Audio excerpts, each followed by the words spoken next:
അടിപൊളിയായിരുന്നു. പിന്നെ ഉണ്ണിമായ ചേച്ചി ഉണ്ടാവുമായിരുന്നു സ്ഥിരം. അപ്പൊ ചേച്ചിയാണ് ഡയലോഗ്സ്, നമുക്ക് ഡയലോഗ്സ് ഉണ്ട്, ഈച്ച സംസാരിക്കും. അപ്പൊ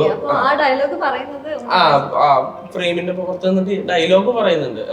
അപ്പൊ അത് ഒരു ആക്ടർ ഓൺ സ്ക്രീനിൽ നിന്ന് നമ്മളോട് സീൻ ചെയ്യുന്ന അതേ എഫേർട്ട് ഇട്ടിട്ടാ ചേച്ചി ചെയ്യുന്നത്. അത്രയും ശരിക്കും അഭിനയിക്കുന്ന പോലെ തന്നെ പ്രോപ്പർ ചേച്ചി അത്രയും വർക്ക് എടുത്തിട്ടാണ് ചെയ്തത്. എന്റെ എക്സ്പ്രഷൻ വരെ ശ്യാമേട്ടൻ ക്രിയേറ്റ് ചെയ്തെന്ന് എനിക്ക് തോന്നിയിട്ടുണ്ട്. ലൈക്ക് എടാ ഇങ്ങനെ സാധനം ചെയ്താൽ മതി, അപ്പൊ അങ്ങനെ ചെയ്തതാണ്. മാതി പെട്ടെന്ന് വരുന്നു, അപ്പൊ എടാ ഇവനോട് കാര്യം പറയുന്നു.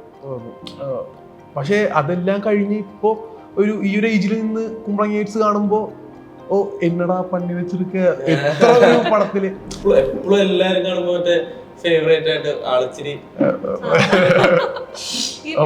പേടിക്കുന്ന സീനൊക്കെ ശരിക്കും പേടിച്ചാന്ന് വെച്ചാൽ ഫഫ അവിടെ നിന്നിട്ട് ഇങ്ങനെ ത്രോട്ട് കൊടുത്തിരിക്കുന്നുണ്ട്. പക്ഷെ പൊട്ടിക്കലൊക്കെ പെട്ടെന്നായിരുന്നു.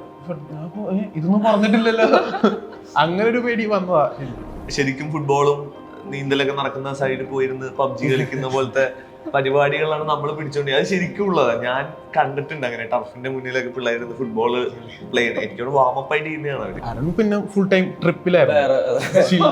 അല്ല കഥയില് അപ്പൊ എന്നെ കെട്ടിത്തൂക്കിയിട്ടുണ്ട്. ഞങ്ങൾ ഒരു വീട്ടിൽ നിന്ന് ഓട് പൊളിച്ച് ഇറങ്ങുന്ന ഒരു സീനുണ്ട്. അപ്പൊ എന്നെ ഒരു ഓടിന്റെ മുകളിൽ കെട്ടിത്തൂക്കിയിട്ട് ആ ഓട് സെറ്റ് പൊളിഞ്ഞു പോയിട്ടുണ്ട്. പക്ഷെ ഔട്ടിൽ ഇതൊന്നും കാണില്ല. ലവ്ലിയുടെ വിശേഷങ്ങളുമായി Mathew, Arun and Ashley, welcome. Thank you. ഇപ്പം 2012 ആദ്യമായിട്ട് ഒരു ഈച്ച നായകനായിട്ടുള്ള സിനിമ നമ്മൾ കണ്ട് അത്ഭുതപ്പെട്ട ഒരു അനുഭവം ഉണ്ടായിട്ടുള്ളത്. അതിനുശേഷം വർഷങ്ങൾക്ക് ശേഷം മലയാളത്തിൽ തന്നെ ഈച്ച നായികയായിട്ട് വരികയാണ്. അതിനൊരു എക്സൈറ്റ്മെന്റ് ലവ്ലിയുടെ തുടക്കം മുതലേ ആളുകളിൽ ഉണ്ടാവുന്നുണ്ട്. നിങ്ങൾക്കും ഇതിന്റെ ഫസ്റ്റ് തോട്ട് കേട്ട സമയത്ത് അങ്ങനെ ഒരു നരേഷൻ കിട്ടിയ സമയത്ത് ആ ഒരു എക്സൈറ്റ്മെന്റ് ആണോ ഉണ്ടായത്? ഭയങ്കര എക്സൈറ്റഡ് ആയിരുന്നു. എൻ്റെ അടുത്ത് ഇങ്ങനെ ഒരു കഥ പറയാനുള്ള മത്സരം പറഞ്ഞിട്ട് ഇങ്ങനെ അങ്ങനെ ഒരു പരിപാടിയാന്ന് പറഞ്ഞപ്പോൾ ഞാനിങ്ങനെ അല്ല പ്രോപ്പർ അനിമേഷനൊക്കെ പോലെ അങ്ങനത്തെ ഒരു അനിമേറ്റഡ് ഇതൊക്കെ ആയിരിക്കും മൊത്തത്തിൽ എന്നൊക്കെയാണ് വിചാരിച്ചത്. പിന്നെ പറഞ്ഞ് ബാക്കിയൊക്കെ പ്രോപ്പർ റിയൽ തന്നെ. ഈച്ച മാത്രം നമ്മൾ അനിമേറ്റ് ചെയ്യും, ബട്ട് സ്റ്റിൽ റിയലിസ്റ്റിക്കലി അതിനെ പ്ലേസ് ചെയ്യാനൊക്കെ ഉദ്ദേശിക്കുന്നത്. റിയലിസ്റ്റിക് ഈച്ച കാണാൻ റിയലിസ്റ്റിക്, ബട്ട് പടം ഫാന്റസി. ഇതൊരു ഹൈബ്രിഡ് മൂവിയാണ്, 2D and 3D വരുന്നുണ്ട്. അതിന്റെ ഒരു ഷൂട്ടിംഗ് എക്സ്പീരിയൻസ് അപ്പൊ വ്യത്യസ്തമായിരിക്കില്ലേ? അല്ല, നമ്മൾ 3Dയിലല്ല ഷൂട്ട് ചെയ്തേക്കുന്നത്. പക്ഷെ ഈ ഈച്ചയെ കാണാതെ അതിന് റിയാക്ഷൻ കൊടുക്കുക അതെങ്ങനെയാ കൺസീവ് ചെയ്തത്? അത് അല്ല, നമ്മൾ ഓൾറെഡി ഇങ്ങനെ ഒരു പ്ലാൻ ഉണ്ടായിരുന്നു. ആസ് എൻ ഫസ്റ്റ് പ്ലാൻ എന്താണെന്ന് വെച്ചാൽ എന്തെങ്കിലും ഒരു പോയിന്റ് ഒരു സ്ട്രിങ്ങിൽ അറ്റാച്ച് ചെയ്തിട്ട് അതിനെ മൂവ് ചെയ്യുക എന്നുള്ളതായിരുന്നു. പക്ഷെ അത് പോസ്റ്റ് ചെയ്യുന്ന സമയത്ത് അത് ക്ലിയർ ചെയ്യുക, അതിന്റെ റിഫ്ലക്ഷൻസ് ക്ലിയർ ചെയ്യുക, അപ്പൊ അത് കുറച്ച് കോംപ്ലിക്കേറ്റഡ് ആക്കും പോസ്റ്റ് പ്രൊഡക്ഷൻ. അപ്പൊ എന്നാ പിന്നെ അത് വേണ്ട, നമുക്കൊരു ഐഡിയ വെച്ചിട്ട് പോവാം. എയറിൽ ഏതെങ്കിലും ഒരു പോയിന്റ് ഫിക്സ് ചെയ്തിട്ട് അതിന്റെ മൂവ്മെന്റ് ട്രാക്ക് ചെയ്യാൻ നമുക്ക് തന്നെ ഒരു ഐഡിയ ഉണ്ടാക്കാം. ഈ ചിങ്ങനെയൊക്കെ ആയിരിക്കും മൂവ് ചെയ്യുന്നത്. ഈ ഡയലോഗ് പറയുമ്പോൾ ഇവിടെ മൂവ് ചെയ്തിട്ട് ആ പോയിന്റ് ഈ പോയിന്റ് ഇട്ടത് പോകുന്ന പറഞ്ഞാൽ എയറിൽ നമ്മൾ പോയിന്റുകൾ ഫിക്സ് ചെയ്യും. അപ്പൊ ഒന്നുമില്ല, ഇപ്പം പാഷികേട്ടനെ ഷൂട്ട് ചെയ്ത് പാഷികേട്ടൻ ഒരു ഈച്ചയ്ക്ക് ഒരു ക്ലോസ് നോക്കിയപ്പോൾ അവിടെ ഒന്നുമില്ല, ക്യാമറ വയ്ക്കുക. അപ്പൊ അത് കുറച്ച് ട്രിക്കി ആയിരുന്നു, പക്ഷെ ഫണ്ണായിരുന്നു. നമുക്ക് എല്ലാവർക്കും പുതിയതായിട്ടുള്ള കാര്യം ഒരുമിച്ച് ചെയ്ത് അത് അച്ചീവ് ചെയ്തപ്പോ ഭയങ്കര രസമായിരുന്നു. അതെ അത് ഭയങ്കര പ്രോസസ് ഭയങ്കര ഫ്രഷ് ആൻഡ് എക്സൈറ്റിംഗ് ആയിരുന്നു. ഡിഫിക്കൽട്ടും ആയിരുന്നു, പക്ഷെ അത് അച്ചീവ് ചെയ്ത് കഴിഞ്ഞ് കാണുമ്പോൾ ഭയങ്കര നല്ല ക്വാളിറ്റിയിൽ നമുക്കത് അച്ചീവ് ചെയ്യാൻ പറ്റിയത് ഭയങ്കര അടിപൊളിയായിരുന്നു. പിന്നെ ഉണ്ണിമായ ചേച്ചി ഉണ്ടാവുമായിരുന്നു സ്ഥിരം. അപ്പൊ ചേച്ചിയാണ് ഡയലോഗ്സ്, നമുക്ക് ഡയലോഗ്സ് ഉണ്ട്, ഈച്ച സംസാരിക്കും. അപ്പൊ ഫ്രെയിമിന്റെ പുറത്ത് നിന്നിട്ട് ഡയലോഗ് പറയുന്നുണ്ട്. അപ്പൊ അത് ഒരു ആക്ടർ ഓൺ സ്ക്രീനിൽ നിന്ന് നമ്മളോട് സീൻ ചെയ്യുന്ന അതേ എഫേർട്ട് ഇട്ടിട്ടാ ചേച്ചി ചെയ്യുന്നത്. അത്രയും ശരിക്കും അഭിനയിക്കുന്ന പോലെ തന്നെ പ്രോപ്പർ ചേച്ചി അത്രയും വർക്ക് എടുത്തിട്ടാണ് ചെയ്തത്. അപ്പൊ അത് ഭയങ്കര ഹെൽപ്ഫുൾ ആയിരുന്നു. അപ്പൊ ആ ഡയലോഗ് കിട്ടുമ്പോ എന്റെ പെർഫോമൻസ് ഒക്കെ എൻഹാൻസ് ആവും. അത് ഭയങ്കര രസമായിരുന്നു. ഈ മാത്യുവിന്റെ ക്യാരക്ടർ ഉപയോഗിച്ച് നമ്മളൊരു കെമിസ്ട്രി നമുക്ക് ട്രെയിലറിനും ബാക്കി ഡീറ്റെയിലും മനസ്സിലാവുന്നുണ്ട്. എങ്ങനെയാണ് ഈ നായക കഥാപാത്രത്തിന്റെ സറൗണ്ടിങ് ഇതിനകത്തേക്ക് ബ്ലെൻഡ് ആവുന്നത്? അവരുമായിട്ടുള്ള കെമിസ്ട്രിയിലേക്ക് വരുമ്പോഴുള്ള റോൾ എങ്ങനെയാണ്? നമ്മള് ഈ പറഞ്ഞ പോലെ നമ്മള് ഫ്രണ്ട്സ് ആയിട്ട് ആണ് അഭിനയിച്ചിരിക്കുന്നത്. അപ്പം ഇപ്പോഴത്തെ ഒരു ജനറേഷനെ എനിക്ക് തോന്നുന്നു ഭയങ്കര റെലവെന്റ് ആയിട്ട് റെപ്രസെന്റ് ചെയ്തിട്ടുണ്ട്. ഇങ്ങനെ ഇവിടുന്ന് പോണം, ജർമ്മനി അല്ലെങ്കിൽ കാനഡയാണ് ബെറ്റർ, അവിടാണ് പരിപാടി എന്നൊക്കെ പറഞ്ഞിരിക്കുന്ന കുറെ പിള്ളേരും അല്ലെങ്കിൽ ഇപ്പം എന്താ പറയാ ശരിക്കും ഫുട്ബോളും നീന്തലൊക്കെ നടക്കുന്ന സൈഡിൽ പോയിരുന്ന് പബ്ജി കളിക്കുന്ന പോലത്തെ പരിപാടികളാണ് നമ്മൾ പിടിച്ചോണ്ടി. അത് ശരിക്കും ഉള്ളതാണ്. ഞാൻ കണ്ടിട്ടുണ്ട് അങ്ങനെ ടർഫിന്റെ മുന്നിലൊക്കെ പിള്ളേരുന്ന് ഫുട്ബോള് പ്ലേ ചെയ്യുന്നത്. എനിക്കോട് വാമപ്പ് ആയിട്ട് ചെയ്യുന്നതാണ് അവര്. അത് ദിലീഷൻ പക്ക അതേപോലെ പ്രോപ്പർ ഒരു ഫാന്റസി ഗ്രാമത്തിൽ കൊണ്ടൊരു ജെൻസി പ്ലേസ്മെന്റ് നടത്തിയിട്ടുണ്ട്. അപ്പം നമ്മൾ അതിനെ റെപ്രസെന്റ് ചെയ്യാൻ നമ്മൾ അതേപോലെ ആയതുകൊണ്ടിട്ട് ഭയങ്കര എളുപ്പമായിരുന്നു. ഭയങ്കര രസമുള്ള ഒരു കെമിസ്ട്രിയാണ് വന്നേക്കുന്നതെന്ന് തോന്നുന്നു. നിങ്ങൾ ഒന്നിച്ചുള്ള ഒരു ഫോട്ടോ ഷെയർ ചെയ്തിട്ടുണ്ടായിരുന്നു. എങ്ങനെയായിരുന്നു ഈ ഒരു സെറ്റ്, നിങ്ങൾ തമ്മിലുള്ള ഒരു കെമിസ്ട്രി കാര്യങ്ങൾ? ചില്ലായിരുന്നു മൊത്തത്തിൽ. എനിക്ക് ഓൾറെഡി മാത്യുവിനെ നേരത്തെ ഞങ്ങൾ കുമ്പളങ്ങിയിൽ ഒരുമിച്ച് സ്റ്റാർട്ട് ചെയ്തു. അപ്പോൾ ഓൾറെഡി നല്ലൊരു കണക്ഷൻ ഉണ്ടായി. പിന്നെ മൊത്തത്തിൽ ക്രൂ മൊത്തത്തിൽ ചില്ലായിരുന്നു, സപ്പോർട്ടീവ് ആയിരുന്നു. അപ്പോൾ അടിപൊളിയായിരുന്നു മൊത്തത്തിൽ. ഷൂട്ട് തുടങ്ങുന്നതിനൊരു വീക്ക് മുമ്പേ ഇതിന് കുറച്ച് ഏർലി ഉണ്ടായിരുന്നു. ഞാൻ ഒരു ഷൂട്ട് കഴിഞ്ഞിട്ട് ഒരു 1 വീക്ക് ഒക്കെ നമ്മള് സ്പെൻഡ് ചെയ്തു. ചുമ്മാ സീനൊക്കെ ചെയ്തു നോക്കിയും അല്ലാണ്ട് മുന്നോട്ടാനും പരിപാടികളൊക്കെ ഉണ്ടായിരുന്നു. അപ്പൊ അതൊക്കെ ആയിട്ട് ഞങ്ങൾ കുറച്ച്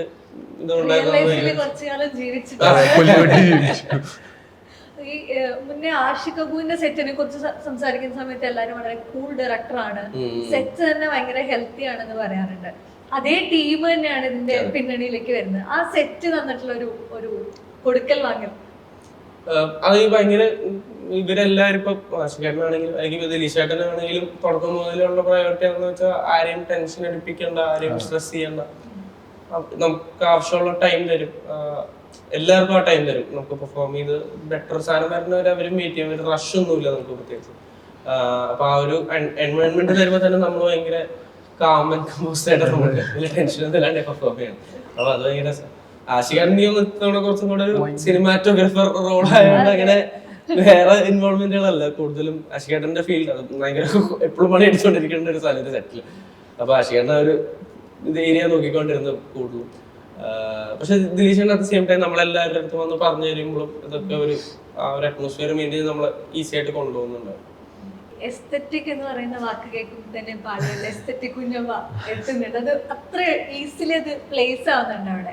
ഈ ഒരുപക്ഷെ അരുൺ എന്നുള്ള പേരിനെക്കാട്ടിലും ആളുകൾ റെക്കഗ്നൈസ് ചെയ്യുന്ന പോലും ഉണ്ടാവും ആ ഒരു പേരില്. അത് മലയാള സിനിമയുടെ എസ്തെറ്റിക്സിലേക്ക് ഒരുപാട് കോൺട്രിബ്യൂട്ട് ചെയ്യുന്നുണ്ട്. അത് ഇപ്പൊ ഒരുപാട് മെയിൻ സ്ട്രീം സിനിമകളിലെയും ഭാഗമാകുന്നുണ്ട്. ഈ ഒരു ഫീൽഡ് തരുന്ന ഒരു എക്സ്പീരിയൻസ് ഭയങ്കര നല്ല എക്സ്പീരിയൻസ്. എനിക്ക് ബാക്ക് എൻഡിലും വർക്ക് ചെയ്യാൻ പറ്റുന്നുണ്ടല്ലോ, മാർക്കറ്റിങ്ങിലും. ആദ്യം തൊട്ടേ കഥ എഴുതി കഴിയുമ്പോൾ തന്നെ എനിക്ക് അവര് തരും ഇതാണ് പരിപാടി. അപ്പം ഫുൾ പ്രോസസ്സിൽ നിൽക്കാം, ഡബ് ചെയ്യുമ്പോഴും അവിടെ എവിടെയൊക്കെ പോവാം. എനിക്ക് അങ്ങനെ ഒരു ഫ്രീഡം. ഇപ്പൊ ആസ് എൻ ആക്ടർ നമുക്ക് ആ പ്രോസസ്സിൽ നിൽക്കാം, എന്നാലും പല സ്ഥലത്തും ഒന്നും ഇൻവോൾവ് ആവാനോ മാർക്കറ്റിങ്ങിലൊന്നും കയറാൻ പറ്റുമായിരിക്കും. അങ്ങനത്തെ സെൻസിബിലിറ്റി ഉള്ള ആൾക്കാരും ഉണ്ട് ഇവിടെ. പക്ഷെ എനിക്ക് ഭാഗ്യവശാൽ അങ്ങനെ എല്ലാ സ്ഥലത്തും പോകാൻ പറ്റുന്നുണ്ട്. പല മേക്കേഴ്സായിട്ട് ഇൻവോൾവ് ചെയ്ത് പല ഭാഷയിലും സാധനം ചെയ്യാൻ പറ്റുന്നത് ഭയങ്കര ഭാഗ്യമായിട്ട് എഴുതുന്നു. ഇപ്പൊ ലവ്ലി പോലും എൻ്റെ അടുത്ത് ഷൂട്ട് തുടങ്ങുന്നതിന് 1 കൊല്ലം മുന്നേ ദിലീഷേട്ടൻ വിളിച്ചിട്ട് ഒരു പരിപാടി ചെയ്യുന്നുണ്ട് ഞാൻ. വേറൊരു ആക്ടറാണ് അന്ന് പുള്ളി വെച്ചിരുന്നത്. ഒരു ഈച്ചയെ വെച്ചാൽ ചെയ്യാൻ ഉദ്ദേശിക്കുന്നത്. വേറൊരു പേരുമാണ് എൻ്റെ അടുത്ത് പറഞ്ഞത്. ഇത് നമുക്കൊരു പോസ്റ്റർ ചെയ്യാന്ന് പറഞ്ഞു. അപ്പൊ ഞാൻ ഈച്ച ഓക്കെ പിടിക്കാം എന്നൊക്കെ പറഞ്ഞു. പക്ഷെ അന്നേരം ഞാൻ പിന്നെ എന്തൊക്കെയോ ഇതിലായി പോയിട്ട് പിന്നെ പുള്ളി പറഞ്ഞു പടം ഇത്തിരി പുഷായി, നമ്മൾ വേറെ രീതിക്ക് ഡെവലപ്പ് ചെയ്യുക, വിളിക്കാം കേട്ടോ എന്ന് പറഞ്ഞിട്ട് പിന്നെ ഞാനത് വിട്ടേ പോയി. കുറെ നാൾ ശേഷം എന്നെ ഒരു ഓഡീഷൻ ഉണ്ട് എന്ന് പറഞ്ഞിട്ട് എന്നെ കാസ്റ്റിംഗ് ഡയറക്ടർ കൊണ്ടിരുത്തിയത് പുള്ളിയുടെ മുന്നിലാണ്. അപ്പൊ അന്ന് പുള്ളിക്ക് എന്നെ കണ്ടിട്ട് ഓർമ്മയുണ്ടല്ലോ എന്നൊക്കെ ഉള്ള രീതിയിലായിരുന്നേ. അത് കഴിഞ്ഞിട്ട് ഇങ്ങനെ എൻ്റെ അടുത്ത് പറഞ്ഞു ഒരു ഈച്ചയുടെ പരിപാടിയാ, മാത്യുവാ. അപ്പൊ എനിക്ക് പരിപാടി എന്നിട്ട് അങ്ങനെയാണ് ഇതിലൊരു റോളിലേക്ക് വന്നത്. അപ്പം അങ്ങനെ നേരത്തേക്ക് അറിയാൻ പറ്റുന്നുണ്ടല്ലോ, എല്ലാം നേരത്തെ അറിഞ്ഞു. ഈ ഒരു ആക്ടർ ആവാൻ തന്നെയായിരുന്നു ആദ്യം മുതലേ ശേഷമാണ് പിന്നണി പ്രവർത്തനങ്ങളിലേക്ക് വരുന്നത്. ഈ ആക്ടർ എന്നുള്ള രീതിയിൽ ഇപ്പൊ ഒരു പക്ഷെ ഗഗന്റെ മൂവില് ഫോറമോസ്റ്റിൽ ഉണ്ടായിരുന്നു. അപ്പം പാരലൽ സിനിമകളിലും ഉണ്ട്, മെയിൻ സ്ട്രീം സിനിമകളുടെയും ഭാഗമാകുന്നുണ്ട്. ഇനി എല്ലാത്തിലേക്കും ഒരു കോൺട്രിബ്യൂഷൻ വേണമെന്നുള്ളത് നേരത്തെ ഉള്ള തീരുമാനമാണ്. അങ്ങനെയൊന്നുമില്ല, കിട്ടുന്നതെല്ലാം എന്നുള്ളതേ ഉള്ളൂ. എല്ലാം നല്ല സാധനങ്ങളൊക്കെ ഭാഗമാവാൻ പറ്റട്ടെ എന്ന് വിചാരിക്കുന്നു. സെലക്ടീവ്ലി പിടിക്കുന്നൊന്നുമില്ല, എല്ലാം ചെയ്യുന്നു. അങ്ങനെ ഞാൻ ഒരുപാട് സാധനം ചെയ്തിട്ടുമല്ലേ, ഇപ്പോഴാണൊന്ന് സ്റ്റാർട്ട് ചെയ്ത് കിട്ടുന്നത്. പക്ഷെ ഇപ്പൊ ഹിന്ദിയിലൂടെ വന്നില്ലേ? ഹിന്ദിയിൽ ഒരുപാട് അങ്ങനെ നിങ്ങൾ തമ്മിൽ കുമ്പളങ്ങി മുതലേ ഉള്ള ഒരു കെമിസ്ട്രി ഉണ്ട്. അപ്പം അതിന്റെ ഒരു കണ്ടിന്യൂഷൻ ആയിട്ട് കൂട്ടുകാര് അതിനിടയിൽ ഒരു ആഡും അപ്പൊ ഇതൊരു കണ്ടിന്യൂഷൻ ആയിട്ട് വന്നിട്ട് ലവ്ലിയിലെത്തി നിൽക്കാണോ? ഈ ഒരു ട്രാവൽ എങ്ങനെ ഫീൽ ചെയ്യുന്നു? ഓ അടിപൊളിയായിരുന്നു. ഞാനും ആക്ച്വലി കുമ്പളങ്ങില് ഓഡിഷൻ വന്നു, ഇവനും ഓഡിഷൻ വന്നു. ഞങ്ങൾക്ക് ഒരുമിച്ച് ഒരു വർക്ക്ഷോപ്പ് ഉണ്ടായി. ഒരു 8 മാസത്തോളം റെഗുലർലി ശനിയാഴ്ചകളിൽ വർക്ക്ഷോപ്പ് ഉണ്ടായി. അങ്ങനെ ഞങ്ങള് ഒരുമിച്ച് വർക്ക്ഷോപ്പ് എടുത്ത് ലാസ്റ്റ് ഒക്കെ ഷൂട്ടും മൊത്തത്തിൽ ഒരു ചിൽ വൈബായിരുന്നു. അപ്പോഴൊക്കൊന്നും ഇത്ര കുഞ്ഞാണ്. അപ്പോ ഒരു 7-8 വർഷമായിട്ടുണ്ട് ആ സമയം. പടം തുടങ്ങുന്നതിന് മുമ്പാണല്ലോ നമ്മൾ ഇരിക്കുന്നത്. മേക്കിംഗ് വീഡിയോ അപ്പൊ അങ്ങനെ അന്ന് മാത്യുവിനെ അറിയാം. അത് കഴിഞ്ഞിട്ടും കണക്ഷൻ ഉണ്ട് നല്ല. ഇവരെ സ്ഥിരം വിളിക്കുന്ന അങ്ങനത്തെ ആവശ്യങ്ങൾക്ക് നമ്മൾ സംസാരിക്കും. പിന്നെ മറ്റേ ആഷിഖാന്റെ ആഡിലാണ് പിന്നെ ഞാൻ മാത്യുവിനെ കാണുന്നത്. അവിടെയും ഇതേപോലെ ഒരു ചിൽ സെറ്റ് ഞാൻ ചെന്നിരുന്നു. ഒരു ദിവസത്തെ പരിപാടിയായിരുന്നു, പെട്ടെന്ന് ഉണ്ടായ ഒരു പരിപാടിയായിരുന്നു. അപ്പോഴും മാത്യുവിനെ കണ്ടു. പിന്നെ ഞാൻ എനിക്ക് കിട്ടുന്നത് ലവ്ലി മൊത്തത്തിൽ അങ്ങോട്ട് കിട്ടി. ഒരുമിച്ച് തന്നെയായിരുന്നു, മൊത്തത്തിൽ ഫുൾ ഒരുമിച്ചായിരുന്നു. ഞങ്ങൾ ഒരു സ്റ്റേജ് ഒരു സ്ഥലത്തായിരുന്നു. മൊത്തത്തിൽ ആ ക്രൂ ഒന്ന് എൻജോയ് ചെയ്തു. ഷൂട്ട് ചെയ്യുന്ന സ്ഥലമൊക്കെ ഭയങ്കര അങ്ങനെ ഒരു ലൊക്കേഷൻ നമ്മള് തൊടുപുഴ ഒരു ഉള്ളിട്ടുള്ള ഒരു തൊടുപുഴ ടൗൺ അല്ലാത്തൊരു ഏരിയയിലൊക്കെ ഷൂട്ട് ചെയ്തത്. അപ്പൊ അങ്ങനെ ഒരു പോയി ചുമക്ക് ഇരിക്കാൻ പറ്റുന്ന സ്ഥലങ്ങളാണ്, ഭയങ്കര വ്യൂ ഒക്കെ ഉള്ളത്. അതുകൊണ്ട് ഭയങ്കര നമുക്ക് പാരലി ചില്ലിയാൻ പറ്റുന്ന ലൊക്കേഷനുകളായിരുന്നു. ഇത് കുറച്ചുകൂടെ ഒരു കാമായിട്ടുള്ള ഒരു കുറച്ചുകൂടെ റിയലിസ്റ്റിക്, നമുക്ക് ഭയങ്കര അടുപ്പം തോന്നിക്കുന്ന ഒരു കഥ പോലെ ഫീൽ ചെയ്യുന്നു. ദിലീഷേട്ടന്റെ തന്നെ മറ്റു കഥകൾ എടുത്തു കഴിഞ്ഞാലും അതിലൊരു ലൈഫ് നമുക്ക് ഫീൽ ചെയ്യുന്നു. അതിലൊരു ട്രാവൽ ഉണ്ടാവും, അതിൽ ഓരോ ക്യാരക്ടറിനും ഒരു ആർക്ക് ഉണ്ടാവും, അതിനെ കൃത്യമായിട്ട് എന്തെങ്കിലും പ്ലേസ് ചെയ്യപ്പെടുന്നുണ്ട്. അതുപോലെ ഒരു ട്രാവൽ ആണോ ലവ്ലി? റിയലിസ്റ്റിക്കലി ഫാന്റസിയാണ് actually. Realistic emotions realistically present ചെയ്യാൻ നോക്കുന്നുണ്ട്. ബട്ട് അതർവൈസ് കഥയും അല്ലെങ്കിൽ നടക്കുന്ന അതൊക്കെ എല്ലാം ഭയങ്കര പ്രോപ്പർ ഫാന്റസിയാണ്. പക്ഷെ ഈ പറഞ്ഞൊരു ആർക്കുണ്ട്, ഇമോഷണലി ഒരു പോയിന്റിൽ നിന്ന് തുടങ്ങി ഒരു പോയിന്റിൽ എൻഡ് ചെയ്യുന്നുണ്ട്. ഒരു സ്ലൈസ് ഓഫ് ലൈഫ് ഫീൽ ചെയ്യുമായിരിക്കും. അല്ലെങ്കിൽ ഇപ്പൊ ഞങ്ങളുടെ 3 പേരുടെ ക്യാരക്ടേഴ്സിന്റെ സീൻ വരുമ്പോഴായാലും ഞങ്ങളുടെ ക്യാരക്ടേഴ്സിന് 3 പേരുടെ ഒരു തുടങ്ങുന്ന ഒരു പോയിന്റ് മുതൽ അതിന്റെ ഒരു വേറൊരു കോൺഫ്ലിക്ട് വരും, അതിന്റെ ഒരു എൻഡും ഒക്കെ ഭയങ്കര രസമുണ്ട്. അല്ലെങ്കിൽ ഇപ്പൊ എന്റെ ഈച്ചയുടെ ഒരു ആർക്ക് എടുത്താലും. പിന്നെ ഇത് കൂടാണ്ട് വേറെ 2 സബ് ലെയറുകളുണ്ട്. പ്രശാന്തും അശ്വതിയും ചെയ്യുന്ന ക്യാരക്ടേഴ്സിന്റെ ഒരു ട്രാക്ക് ഉണ്ട്. പിന്നെ മനോജേട്ടൻ ചെയ്യുന്ന ഒരു ക്യാരക്ടറിന്റെ ഒരു ജേണിയാണ്. ഇതെല്ലാം ടുവേർഡ്സ് എന്റെ ഒരു സ്ഥലത്ത് ഒരു ഈച്ച ത്രൂ എന്നല്ല, അതെല്ലാം കൂടെ ഒന്ന് പ്ലേസ് ആവുന്നതും ഇന്റർലിങ്ക്ഡ് ആവുന്നതൊക്കെ ഉള്ളൊരു ഒരിതുണ്ട്. അപ്പൊ രസം അത് ഭയങ്കര എല്ലാവരുടെയും ക്യാരക്ടേഴ്സ് തുടങ്ങുന്ന സ്ഥലത്ത് എവിടെ അവസാനിക്കുന്നതൊക്കെ കാണാം. ഈ മുന്നേ പറഞ്ഞിട്ടുണ്ട് ഈ ആക്ട് ചെയ്യുന്നതിനോടൊപ്പം തന്നെ എപ്പോഴും മോണിറ്ററിന്റെ അടുത്ത് ഇരിക്കാൻ ഇഷ്ടമുള്ള ഒരു ആക്ടറാണ്. ഈ പിന്നണിയിലുള്ള കാര്യങ്ങളൊക്കെ അറിയാൻ, പ്രത്യേകിച്ചും ലവ്ലിയിലേക്ക് വരുമ്പോൾ അതൊരു എക്സ്പെരിമെന്റൽ മൂവിയാണ്. അതിൽ പലതരത്തിലുള്ള ട്രിക്കുകളെല്ലാം കാര്യങ്ങളും ഉണ്ടാവും. ഈ ഒരു മോണിറ്ററിന് പുറകിലുള്ള ഒരു എക്സ്പീരിയൻസ് കൂടെ അല്ല ഈ പടത്തിൽ എനിക്ക് തോന്നുന്നു നമ്മള് ചെയ്യുമ്പോൾ എന്തായാലും അതിലും കൂടെ ഇൻവോൾവ് ആയില്ലെങ്കിൽ പ്രശ്നം. കാരണം എല്ലാവരും കൂടെ ഒരുമിച്ചാണ് അതിന് ടാക്കിൾ ചെയ്യാൻ പറ്റത്തുള്ളൂ. കാരണം നേരത്തെ പറഞ്ഞ പോലെ ഒന്നും ഇല്ല നമുക്ക് അവിടെ. അപ്പൊ ഞാനും ഇവരും ഒക്കെ തീരുമാനിച്ചിട്ട് CG VFX അനിമേറ്റ് ചെയ്ത അനീഷ് കുട്ടി. അപ്പൊ എല്ലാരും എടുക്കുന്ന ഒരു ഡിസിഷനാണ് ഈച്ചയുടെ ഒരു മൂവ്മെന്റും കാര്യങ്ങളും, അല്ലെങ്കിൽ ഈച്ച എന്ത് ചെയ്യുന്നു അപ്പൊ അതിനനുസരിച്ച് റിയാക്ട് ചെയ്യുന്നത്. അപ്പൊ ആ ഒരു തീരുമാനത്തിൽ അവരുടെ കൂടെ ഇൻവോൾവ് ആയില്ലെങ്കിൽ ഞാൻ പെട്ടു, അവരും പെട്ടു. അപ്പൊ ഇതില് ഭയങ്കര എക്സൈറ്റിംഗ് ആയിരുന്നു. കാരണം ഒരുമിച്ചാണ് അതിനെ നമ്മൾ ടാക്കിൾ ചെയ്തതും അല്ലെങ്കിൽ ഒരു ഡിസിഷൻ എത്തുന്നതും. ഇപ്പൊ എന്തെങ്കിലും ഒരു സെറ്റ് ബാക്ക് അല്ലെങ്കിൽ എന്തെങ്കിലും ഒരു ഡിഫിക്കൽട്ടി വന്ന് നമ്മളൊന്നും നിർത്തും. എന്നിട്ട് നമ്മൾ പിന്നെ ഒരു ടൈം എടുത്ത് ആലോചിച്ച് സംസാരിച്ച് പതുക്കെ പോയി പിന്നെ അതിനെ ടാക്കിൾ ചെയ്യും. അപ്പൊ ഭയങ്കര രസമായിരുന്നു. നിങ്ങൾക്ക് എവിടെയെങ്കിലും ഈച്ചയായിട്ടുള്ള ഒരു കോമ്പിനേഷൻ ഉണ്ടായിട്ടുണ്ടോ? ഒരു ചെറിയൊരു സീനില് മൊത്തത്തിൽ മാത്യുവിനായിരുന്നു ഈച്ചയായിട്ടുള്ള പരിപാടികൾ. മൊത്തത്തിൽ ഈ പറയുന്ന പ്രോസസ് ഒക്കെ തന്നെയായിരുന്നു ലൈക്ക് ഈച്ചയെ കാണാതെ ഈച്ചയുടെ അതെ. കൂടെ അഭിനയിക്കുക. അതെ, എനിക്ക് പക്ഷെ കുറച്ച് ഡിഫിക്കൽട്ട് ആയിരുന്നു. വെച്ചാൽ മാത്യു അത് പ്രാക്ടീസ് ഞാൻ ഇവന് ഒരു 2 സീനൊക്കെ ഉണ്ടായിരുന്നു ഒരു സമയത്ത് ഒരു പോയിന്റിലെത്തുമ്പോ. അപ്പത്തേക്കും ഞങ്ങള് ബാക്കിയൊക്കെ ഷൂട്ട് ചെയ്തപ്പോ ഞങ്ങൾക്ക് ബാക്കി ക്രൂവിനൊക്കെ ഒന്ന് യൂസ് ടു ആയി. ഇതിപ്പോ സൗണ്ട് വരുമ്പോ എങ്ങനെയാണ് അതിന്റെ ഒരു ഇതെന്നുള്ളത് ഇവൻ ആ ഒരു ദിവസം കൊണ്ടത് ചെയ്യാന്നുള്ളത് അങ്ങനെയായിരുന്നു. അരുൺ പിന്നെ ഫുൾ ടൈം ട്രിപ്പിലായിരുന്നു. അല്ല കഥയില് ഈ അഭിനയത്തിലേക്ക് വരുന്ന സമയത്ത് മിക്കതും സ്വന്തം ഏജിലുള്ള ക്യാരക്ടേഴ്സ് ഒക്കെ തന്നെയാണ് ചെയ്തിട്ടുള്ളത്. പക്ഷെ അതിന് പല സ്വഭാവത്തിലുള്ള ക്യാരക്ടേഴ്സ് ആണ്. പൂക്കാലത്തിൽ നിന്നും എൻറ്റയർലി ഡിഫറെന്റ് ആയിട്ടുള്ള ക്യാരക്ടേഴ്സ് ആണ് പിന്നീട് വന്നിട്ടുള്ളത്. ഈ ഒരു ഓഫ് കോഴ്സ് കുറച്ച് സിനിമകളിൽ നമുക്ക് അത്രയും ചൂസ് ചെയ്യാൻ പറ്റില്ലെങ്കിൽ പോലും കുറച്ചുകൂടെ റിലേറ്റ് ചെയ്യപ്പെടുന്ന ക്യാരക്ടേഴ്സ് ആവണം എന്നുള്ള നിർബന്ധം ഉണ്ടായിട്ടുണ്ടോ? അയ്യോ ഇല്ല, ഞാൻ അങ്ങനെ ചിന്തിച്ചിട്ടില്ല. നേരത്തെ പറഞ്ഞ പോലെ കിട്ടുന്നതെല്ലാം പിടിക്കാൻ പറ്റുന്നു. ഞാൻ ലിറ്റിൽ ഹാർട്സ് എന്ന പടത്തിൽ ഒരു ബംഗാളിയായിട്ട് അഭിനയിച്ചിട്ടുണ്ട്. ഞാൻ 2 ഷൂട്ട് തുടങ്ങുന്ന 2 ദിവസം മുന്നേ എന്നെ ലോക്ക് ചെയ്ത്. ഞാൻ അങ്ങനെ ഒബ്സർവ് പോലും ചെയ്തിട്ടില്ലായിരുന്നു. ചെയ്തു പോവാന്നുള്ളതേ ഉണ്ടായിരുന്നുള്ളൂ. അത് ഒരു 100% പെർഫെക്ഷനിലും അല്ല, അത് എങ്ങനെയൊക്കെയോ ചെയ്തേക്കുന്നത്. അപ്പൊ അങ്ങനെ വിചാരിച്ച് ഞാൻ കോൺഷ്യസ്ലി ഡിസൈഡ് ചെയ്യുന്നില്ല ഒന്നും. കിട്ടുന്നതൊക്കെ പിടിക്കുന്നു എന്നുള്ളതുള്ളൂ. അത്രേ ഉള്ളൂ. ഈ മുന്നേ പറഞ്ഞിട്ടുണ്ടായിരുന്നു എസ്തെറ്റിക് കുഞ്ഞമ്മയുടെ ഒരു ഫ്യൂച്ചർ കാണുന്നതിലൊരു പ്രൊഡക്ഷൻ എന്നുള്ള രീതിയിൽ കണ്ടന്റ് ക്രിയേഷനിലേക്ക് പോകണം എന്നുള്ള രീതിയിൽ പറഞ്ഞിരുന്നു. അത്തരത്തിലുള്ള എന്തെങ്കിലും പരിപാടികൾ പ്ലാനിലുണ്ടോ, ചെയ്യുന്നുണ്ടോ? ഇല്ല, നമ്മള് എല്ലാ തരം സാധനങ്ങളും കൈവച്ച് നോക്കുന്നുണ്ട്. കിട്ടുന്ന എല്ലാം പിടിക്കുന്നുണ്ട്. ചിലത് പാളും. അപ്പം ഭാവിയിലേക്ക് ചിലപ്പം നല്ല മ്യൂസിക് വീഡിയോസും നല്ല പടങ്ങളൊക്കെ ചെയ്യാൻ പറ്റട്ടെ എന്ന് ആഗ്രഹമുണ്ട്. അങ്ങനെ വീണ്ടും മാത്യുവിനെ ഒക്കെ വെച്ച് പടം ചെയ്യാൻ പറ്റിയാൽ അങ്ങനെയൊക്കെ ഉള്ളു.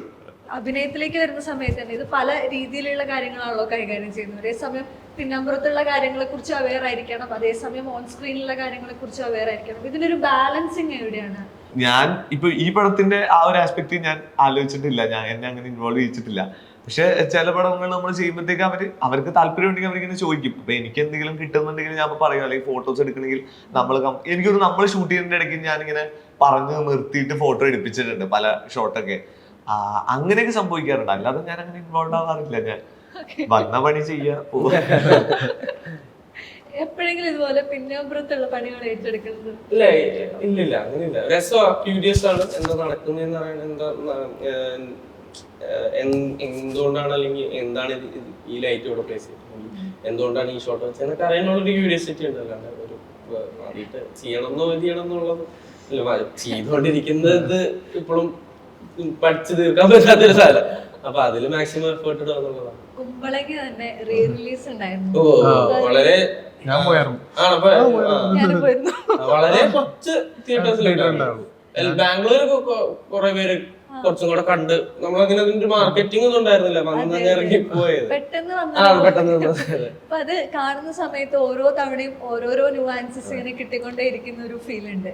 അല്ലെ, നിങ്ങളുടെ കോമ്പിനേഷനിൽ പോലും ലൈക് പിന്നീടാണ് ഒരു പക്ഷെ ശ്രദ്ധിക്കപ്പെടുന്നത്. രാഷ്ട്രീയുടെ കഥാപാത്രം ആദ്യം കാണുന്ന സമയത്ത് നമ്മളൊരു കുട്ടി എന്നുള്ള രീതിയിൽ കണ്ടുപോകും. പക്ഷെ പിന്നീട് OTT വരുന്ന സമയത്ത് അല്ലെങ്കിൽ പിന്നീട് ആളുകൾ ചർച്ച ചെയ്ത് വരുന്ന സമയത്ത് ആ ക്യാരക്ടേഴ്സിനെ പിക്ക് ചെയ്തെടുക്കുന്നുണ്ട്.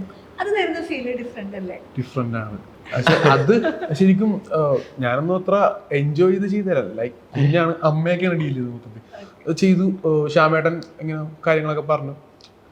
എന്റെ ആ എക്സ്പ്രഷൻ വരെ ശ്യാമേട്ടൻ ക്രിയേറ്റ് ചെയ്തതെന്ന് എനിക്ക് തോന്നിയിട്ടുണ്ട്. ലൈക്ക് ഇങ്ങനെ സാധനം ചെയ്താൽ മതി. അപ്പോ അങ്ങനെ ചെയ്തതാണ്. മാത്യു പെട്ടെന്ന് വരുന്നു. അപ്പോൾ ഇവനോട് കാര്യം പറയുന്നു. പക്ഷെ അതെല്ലാം കഴിഞ്ഞ് ഇപ്പോ ഈ ഒരു ഏജിൽ നിന്ന് കുമ്പളങ്ങി ഹൈറ്റ്സ് കാണുമ്പോ എന്നടാ പണി വെച്ചെടുക്ക എത്ര ഒരു പടത്തില് എല്ലാവർക്കും ഒരു ഫേവറേറ്റ് പടം ഉണ്ടാവുമല്ലോ. ഓൾമോസ്റ്റ് കുറെ പേരുടെ ഫേവറേറ്റ് പടം കേൾക്കുമ്പോഴും കുമ്പളങ്ങി ഹൈറ്റ്സ് അതിലൊരു ഭാഗമാണ്. അപ്പൊ അങ്ങനെ ഒരു പടത്തിൽ വർക്ക് ചെയ്യാൻ പറ്റിയതിൽ ഭയങ്കര ഹാപ്പി. അതിലെ പേടിക്കുന്ന ഭാഗങ്ങളൊക്കെ അത് ശരിക്കും മറ്റേ സാധനമാണ് ഭയങ്കര എപ്പോഴും എല്ലാരും കാണുമ്പോ മറ്റേ ഫേവറേറ്റ് ആയിട്ട് ആളിച്ചിരി പേടിക്കുന്ന സീനൊക്കെ ശരിക്കും പേടിച്ചാന്ന് വെച്ചാൽ ഫഫ അവിടെ നിന്നിട്ട് ഇങ്ങനെ ത്രോട്ട് കൊടുത്തിരിക്കുന്നുണ്ട്. പക്ഷെ പൊട്ടിക്കലൊക്കെ പെട്ടെന്നായിരുന്നു. അപ്പൊ ഇതൊന്നും പറഞ്ഞിട്ടില്ലല്ലോ, അങ്ങനെ ഒരു പേടി വന്നതാ. ശരിക്കും മൊത്തത്തിൽ എല്ലാരും കൂടിയുള്ള ഒരു കോൺട്രിബ്യൂഷൻ ആയിരുന്നു അത്. മിലിന്ദേട്ടനൊക്കെ ഇതിന്റെ കാസ്റ്റിംഗ് ഡയറക്ടർ മിലിന്ദയാണ്. കുമ്പളങ്ങിയിലെ അസോസിയേറ്റ് ആയിരുന്നു. അപ്പൊ മിലിന്ദന്റെ ഒക്കെ കോൺട്രിബ്യൂട്ടേഷൻ ഒക്കെ അടിപൊളിയായിരുന്നു മൊത്തത്തിൽ. രാജേഷനൊക്കെ ഉണ്ട്. രാജേഷനെ ഞങ്ങളെ ഗ്രൂം ചെയ്ത അവരെല്ലാവരും ഇപ്പം ഡയറക്ടേഴ്സ് സ്കൂൾ ഓഫ് കുമ്പളങ്ങി.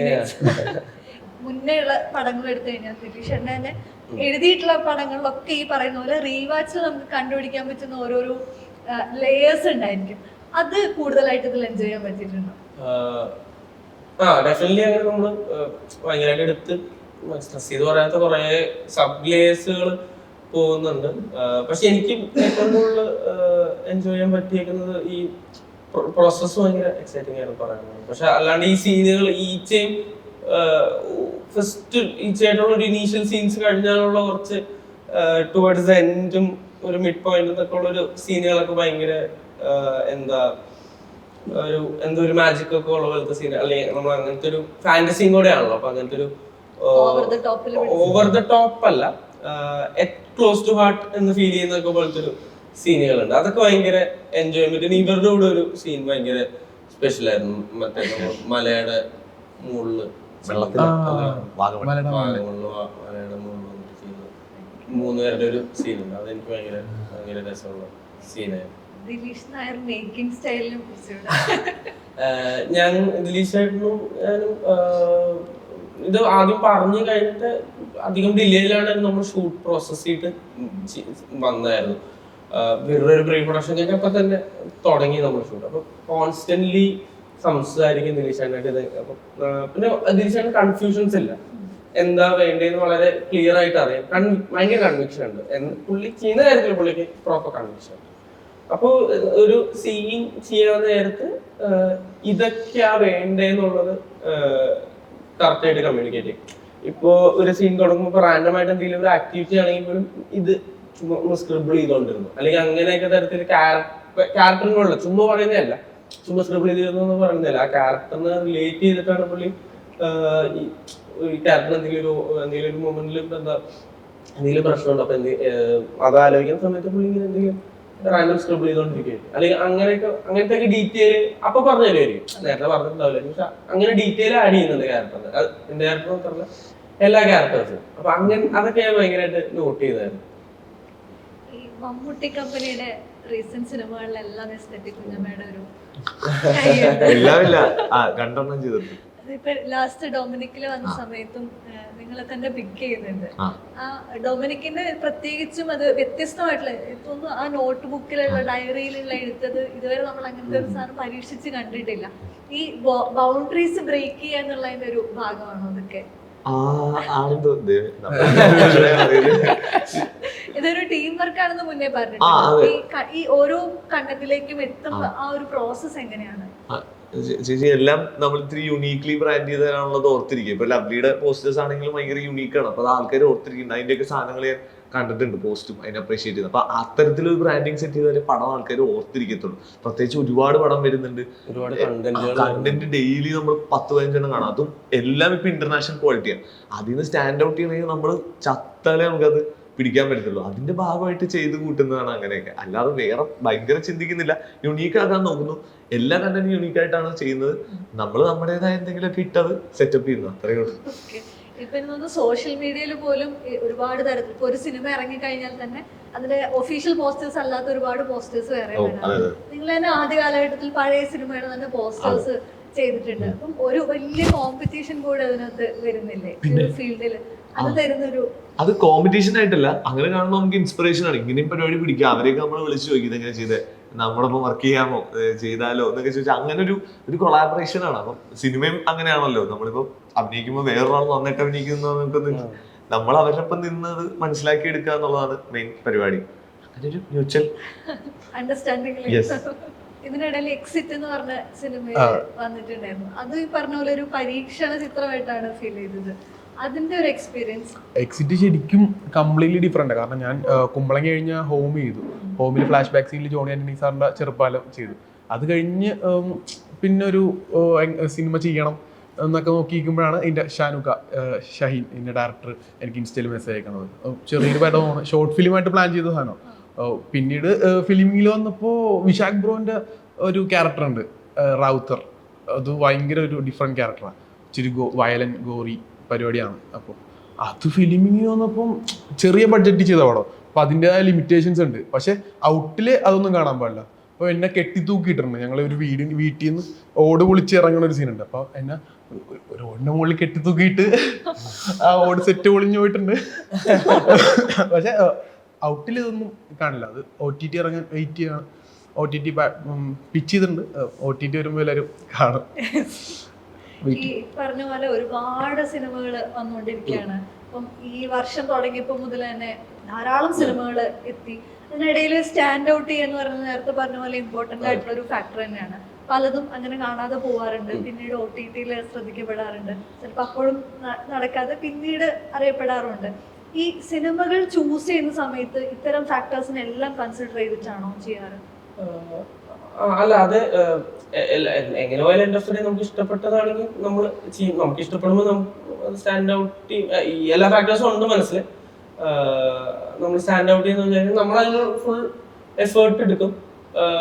പക്ഷെ എനിക്കറിയില്ല, എന്നാലും എല്ലാത്തിനും ഒരു ഫേറ്റ് എന്നൊക്കെ പറയുന്ന പോലെ ഇപ്പൊ ചില സിനിമകൾ ഇറക്കുന്ന സമയത്തായിരിക്കില്ല അതിന്റെ ഫുൾ പൊട്ടൻഷ്യൽ അച്ചീവ് ചെയ്യുക, കുറച്ചു കാലം കഴിഞ്ഞിട്ടായിരിക്കും. അപ്പോൾ പക്ഷെ നമ്മളെപ്പോഴും അതിന് സ്റ്റാൻഡ് ഔട്ട് ചെയ്യിപ്പിക്കാനും ആൾക്കാരായിട്ട് എത്തിക്കാനുള്ള മാക്സിമം എഫേർട്ട് എപ്പോഴും ഇടാറ്.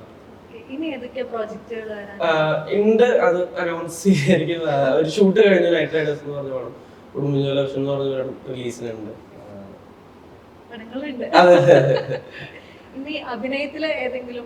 ഞാൻ ഇപ്പൊ അഭിനയിച്ചിരിക്കുന്ന പടക്കളം എന്ന് പറഞ്ഞൊരു പടമുണ്ട്, ഫ്രൈഡേ ഫിലിം ഹൗസിന്റെ. അതാണ് മെയ് 2-ാം തീയതിയാണ് ഇറങ്ങുന്നത്. അതാണ് മെയിൻ പരിപാടി. ഇല്ല, ഞാൻ മഹേഷേട്ടന്റെ പടം ചെയ്യുന്നുണ്ട്. അങ്ങനെ ഒരു 1-2 തെലുങ്ക് തമിഴും കുറച്ച് ചെയ്യുന്നുണ്ട്. ഒരേ പ്രൊഡക്ഷൻ ഹൗസിന് തന്നെ റിപ്പീറ്റഡ് ആയിട്ട് നിങ്ങളിലേക്ക് വർക്കുകൾ വരുന്നുണ്ട്. അതൊരു കോൺഫിഡൻസ് തരുന്നുണ്ടോ? ഓ പിന്നെ, അത് അവർ നമ്മൾ വിശ്വസിക്കുന്നു എന്ന് പറയുന്ന ഒരു സാധനമാണല്ലോ. അവർക്ക് നമ്മൾ ഇഷ്ടപ്പെട്ടു, അങ്ങനെ ത്രൂ ഔട്ട് പിന്നെ വർക്ക് ചെയ്യാൻ വിളിക്കുന്നത് കോൺഫിഡൻസ് ആണ്, കോൺഫിഡൻസ് തരുന്ന ഒരു സാധനമാണ്. ഇല്ല, എല്ലാരെങ്കിലും വിളിച്ചിട്ട് വേണം. ഇനിയും ഒരുപാട് സിനിമകളിൽ നമുക്ക് ഇതുപോലെ സംസാരിക്കാൻ പറ്റട്ടെ. ഒരുപാട് നല്ല സിനിമകളുടെ ഭാഗമായിട്ട് നമുക്ക് വീണ്ടും കാണാൻ സാധിക്കട്ടെ. Thank you.